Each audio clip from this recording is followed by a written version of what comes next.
तिब्बत के लामा योगी की कहानी में आप सभी का फिर से एक बार स्वागत है। वज्र संपत ने मुझे बताया कि कैसे कापालिक भैरवानंद ने देवी शक्ति के चरणों में अपनी खुद की बलि ही दे दी थी। और इस प्रसंग को बताने के बाद वज्र संपत पूरे एक सप्ताह के लिए समाधिस्थ हो गए थे। इसलिए मैं प्रायः अपनी पथरीली कोठरी में चुपचाप मौन साधे पड़ा रहता था। मुझे कोई काम न था सिवाय चिंतन मनन के, और चिंतन मनन के दौरान कभी कभी मानस पटल पर बिंदुमती और भैरवानंद का काल्पनिक चित्र उभर आता, और उस समय न जाने कैसी मेरी मानसिक स्थिति हो जाती मैं बता नहीं सकता। एक दिन प्रधान लामा ने मुझे अपने कक्ष में बुलाया, और जब मैं वहां पहुंचा तो देखा वे एक लामा से बातें कर रहे थे। वो लामा तांत्रिक लगा मुझे।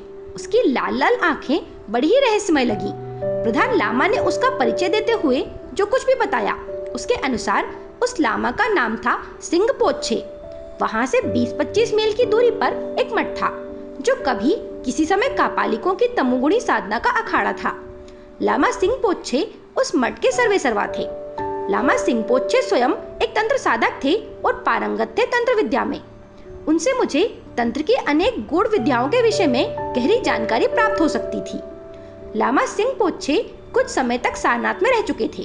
काशी से भलीभांति परिचित थे वे। जब उन्हें ज्ञात हुआ कि मैं वाराणसी का निवासी हूँ और योग तंत्र की रहस्यमय और गोपनीय साधनाओं से परिचित होने और वहाँ प्रच्छन्न रूप से निवास करने वाले उच्च कोटि के योगियों और तांत्रिकों से भी परिचित होने के लिए तिब्बत में जीवन मरण दायिनी हिम यात्रा पर निकला हूँ, तो मुझसे मिलने का लोभ संवरण न कर सके वे। लामा सिंगपोच्छे के मठ का नाम था नागचंडी मठ। वे मुझे अपने साथ ले जाना चाहते थे, जिसके लिए सहर्ष तैयार हो गया मैं। दूसरे ही दिन में रवाना हो गया लामा सिंगपोच्छे के साथ नागचंडी मठ के लिए। चारों तरफ हजारों फीट ऊंची पहाड़ों की हिमाच्छादित चोटियां खड़ी थी, आसमान को चुनौती दे रही थी। क्षितिज के और छोर तक फैला हुआ दुर्गम हिमाच्छादित पहाड़ी इलाका, जिसे देखकर ही मन में भय और आतंक की अनुभूति होती थी।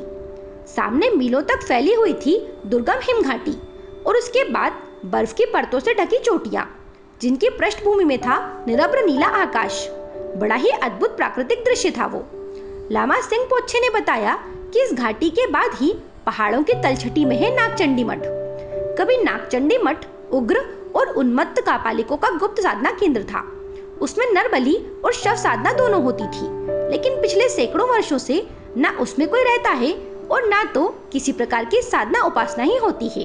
बस मैं रहता हूँ और मेरे 2 शिष्य रहते हैं। जब मैं लामा सिंगपोच्छे के साथ उस तलहटी में पहुंचा तो वहाँ चारों ओर साय-साय हो रहा था। वातावरण में एक अबूझ सी शून्यता भरी थी। वहीं भारतीय संस्कृति के इतिहास में प्रसिद्ध कापालिक संप्रदाय की मूक साक्षी अपने समय में तूफानी हलचल मचा देने वाली भयंकर कठोर और तामसिक तंत्र साधना का प्रतीक नागचंडी मठ खंडर जैसा होकर भी अतीत की स्मृति रूप में बाकी भंगिमा से सिर ऊंचा किए हुए खड़ा था। काफी बड़ा मठ था वो।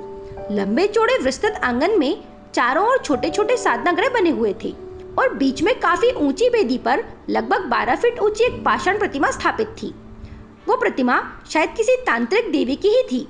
वो जितनी भव्य और आकर्षक थी, उतनी ही भयंकर भी थी। प्रतिमा का मुख 10 फड़ वाले सर्प का था। उसके 4 हाथ थे। ऊपर वाले 2 हाथों में खड़ग और नागपाश, और नीचे के 2 हाथों में खप्पर और नरमुंड था। गले में नागमाला के साथ नरमुंडों की भी माला झूल रही थी। दोनों मालाएं काफी नीचे तक लटकी हुई थी। देवी का एक पैर नग्न पुरुष के ऊपर और दूसरा पैर नग्न स्त्री की छाती पर टिका हुआ था, और ठीक उसके नीचे तंत्र शक्ति के प्रतीक हाकिनी डाकिनी और साकिनी की पाषाण मूर्तियां स्थापित थी। ठीक सामने पशु बलि और नरबलि देने वाला यूथ था। मठ के भीतर भी घोर निस्तब्धता छाई हुई थी, और चारों ओर साय-साय की आवाज आ रही थी। एक विचित्र सी उदासी और एक अबूझ सी खिन्नता भरी हुई थी पूरे मठ में। लाल पत्थरों से बनी उस शानदार गढ़ी जैसे मठ की धूल से पटी सीढ़ियां चढ़ते समय लगा जैसे काफी लंबे अरसे से वहां कोई आया न हो। टूटे फूटे जर्जर दालानों बरामदों में प्रवेश करते ही भय और आतंक के मिले जुले भाव से भर उठा मन।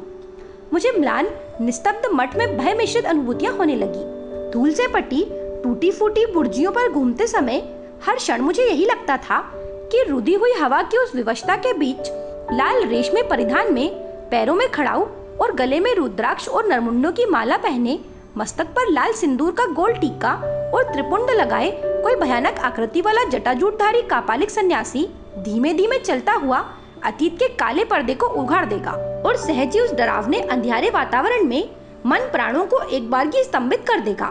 मगर कोई आया नहीं। मैं सतर्कता से मठ में घूमता रहा, पर कोई अनहोनी नहीं हुई। मिस नील का अवश्य स्मरण हो आया मुझे।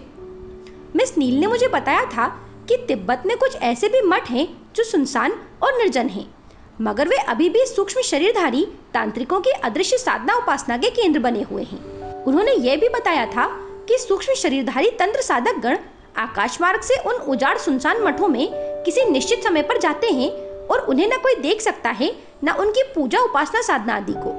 मेरे मस्तिष्क में सहसा ये बात कौन गई, क्या इस मठ में भी कोई ऐसा है? उस विशाल मठ के एक छोर पर था लामा सिंगपोचे का निवास।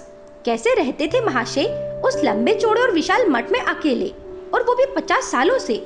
पूछने पर इस संबंध में वे बोले, एक योगी के लिए एकांत का और एकाकी जीवन का अपना महत्व है। एकांत स्थान में एकाकी जीवन एक योगी ही व्यतीत कर सकता है, भोगी नहीं। भोगी को तो भीड़ चाहिए, शोरगुल चाहिए। साधारण सी पथरीली कोठरी दैनिक जीवन की कोई भी वस्तु नहीं। बस 2-3 कंबल और 2 एक लबादे। ध्यान के लिए याक के चमड़े का एक आसन, और वो भी फुटा पुराना। बस इतनी सी गृहस्थी थी सिंगपोचे की। बगल में एक और कोठरी थी, उसी में मेरे ठहरने की व्यवस्था हो गई। मेरे पास भी आखिर क्या था? एक लोटा, एक झोला जिसमें सत्तू और कुछ कपड़े थे, 2 कंबल भी थे इन सब के अलावा। उस घाटी को तिब्बत का सर्वाधिक ठंडा प्रदेश माना जाता था। दोपहर के बाद बर्फीली हवा के झोंके लगने लगे और फिर धीरे धीरे अंधेरा होने लगा, और कुछ ही देर के बाद घोर नीरवता के सागर में आकंड डूब गई पूरी हिमघाटी। अपनी कोठरी के फर्श पर कंबल बिछाकर बैठ गया मैं और सोचने लगा, लामा वज्र संपत के यहाँ सारी सुविधा थी, लेकिन यहाँ क्या है? यहाँ तो पूर्ण अभाव ही अभाव है। कैसे रहा जाएगा इस मठ में? लामा सिंगपोचे शायद समझ गए मेरे मन की बात। बोले, आपको किसी भी प्रकार का अभाव और कष्ट नहीं होगा। मुझे भोजन की विशेष आवश्यकता नहीं पड़ती। सालों तक मैं कुछ खाता पीता नहीं हूँ। भौतिक आवश्यकताओं की और भी ध्यान देने लगूं तो फिर योगी कैसा? योगी और सर्प का भोजन एक ही है, और वो है वायु। जो वायु को अपना आहार बना लेता है वही योगी है। फिर हंसते हुए लामा सिंगपोचे बोले, आपको वायु पर आश्रित नहीं होना पड़ेगा। घबराए नहीं, पर्याप्त आहार प्राप्त होगा आपको। सचमुच जब तक मैं रहा उस मठ में किसी भी प्रकार का कोई अभाव नहीं रहा मुझे। न जाने कैसे और कहां से मेरी आवश्यकताओं की पूर्ति कर देते थे लामा सिंगपोचे। ये रहस्य मैं समझ न सका। इसके आगे की कहानी जानने के लिए आप अगला वीडियो अवश्य देखें। मेरे साथ बने रहने के लिए आप सभी का धन्यवाद।